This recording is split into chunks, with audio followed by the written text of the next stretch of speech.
કુનમાં ઓગળી કરશો તો કુનની પાળ બંધાશે પાપમાં ઓગળી કરશો તો પાપના પાળિયા થશે જે દાડા કૃષ્ણ ભગવાન ગોકુળ મથુરા છોડીને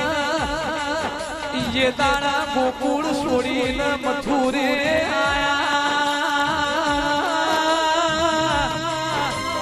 મથુરા કંસનો